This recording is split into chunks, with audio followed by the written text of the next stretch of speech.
Donc, نبداو بimmunologie, la première partie.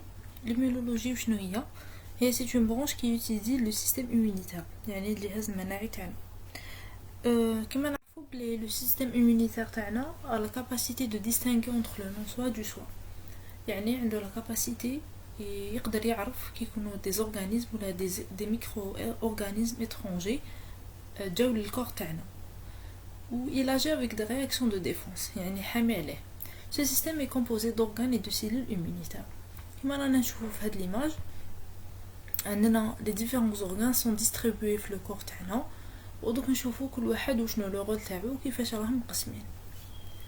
Donc premièrement, عندنا les organes lymphoïdes اللي هما تاع la première partie. عندنا les organes lymphoïdes primaires. وعلاش نعيطوهم primaires? Parce que فيهم où les cellules immunitaires تاعنا ils vont être fabriquées et ils vont acquérir leur différenciation. يعني هنايا وين راهم المصنع تاعهم في هاد لي زورغان lymphoïdes primaires. عندنا مع الاول la moelle osseuse. La moelle osseuse شنو هي؟ هي c'est un tissu qui occupe l'espace libre à l'intérieur des os. Donc داخل العظم تاعنا عندنا un espace libre, هذاك هو واش نعيطولو la moelle osseuse. C'est au niveau de la moelle osseuse que naissent les cellules progénitrices. يعني souche اللي هي الاولى كامل hématopoïétique. Maintenant fait le schéma, je vous les cellules hématopoïétiques راح يمدونا deux types, myéloïdes ou lymphoïdes. Myéloïdes راح يمدونا les globules rouges et des plaquettes, ou lymphoïdes راح يمدونا les lymphocytes. Au niveau de la moelle osseuse راح يكون عندنا la production تاع les LB et les LT ou تاني la maturation تاع les LB. Le deuxième organe هو le thymus. Le thymus وين il se situe dans la partie supérieure du thorax. Voilà. Le thorax تاعنا في la partie supérieure. C'est un organe lymphoépithélial. Il est formé de deux lobes.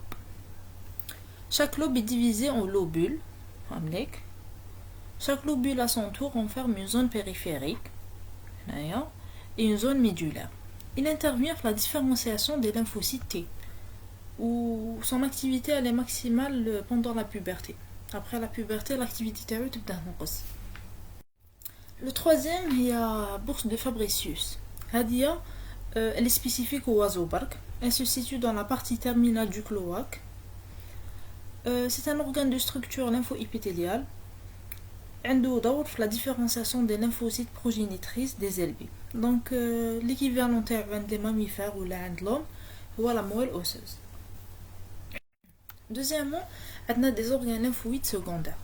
Donc, les organes lymphoïdes primaires, quand فيهم la fabrication تاعهم, ومن بعد هذوك les organes, les cellules lymphatiques تاعنا, ils vont se diriger vers des tissus et des organes secondaires. Premièrement, on a les ganglions lymphoïdes.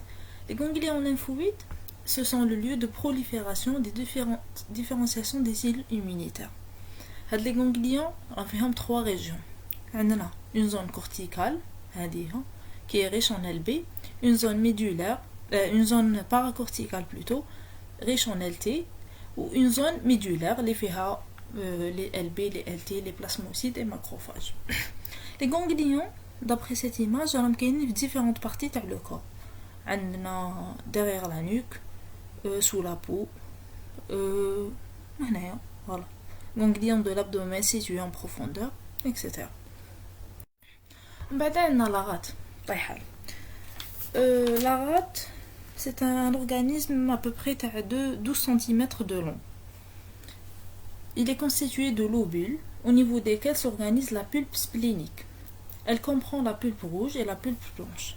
Donc la rate, la pulpe rouge et la pulpe blanche. La pulpe rouge elle occupe le plus grand espace. C'est un filtre à antigènes. C'est une zone de macrophage, lymphocyte T, lymphocyte B, érythrocyte, granulocyte. وهذه يعطوا لها lieu de distribution des hématites. يعني les hématites تاعنا ما يديروا لو رول تاعهم كي يجوا يموتوا يروحوا للغات. عندنا la pulpe blanche هي c'est une glande lymphoïde périartérielle. يعني lymphoïde périartérielle معناتها قريبة les artères. هايديك فيها une zone de lymphocyte T et des cellules dendritiques autour de l'artériole, une zone de lymphocyte B organisée en follicule 1 et follicule 2, une zone marginale moins dense entourant la pulpe. هنايا moins dense. فيها les lymphocytes T, lymphocytes B et macrophages. C'est au niveau de la pulpe blanche اللي يتصنع la réponse immunitaire. من بعد عندنا le troisième organe secondaire هما les tissus lymphoïdes associés aux muqueuses. يعني هما c'est pas des organes برك c'est des tissus اللي يجونا فوق les muqueuses يعني les tissus épithéliales dans différents organes du corps. ثم في un organe عندنا هذوما les tissus تاع associés aux muqueuses. Par exemple, le type digestif, le poumon, la peau, etc. Ces tissus associés aux muqueuses sont histologiquement fonctionnellement proches des follicules trouvés dans les lieux lymphatiques. Ils contiennent des lymphocytes B et T auxiliaires. Donc, on a un exemple, maintenant, nose associated lymphoid tissue associé à la cavité nasale. On a la peau, on a les artères. Voilà un petit schéma récapitulatif. On a les organes lymphoïdes, primaire, secondaire, primaire moelle osseuse, thymus, bourse de Fabricius, secondaire ganglion lymphoïde, la rate et le tissu lymphoïde associé aux muqueuses. On la deuxième partie où on a les différentes cellules immunitaires.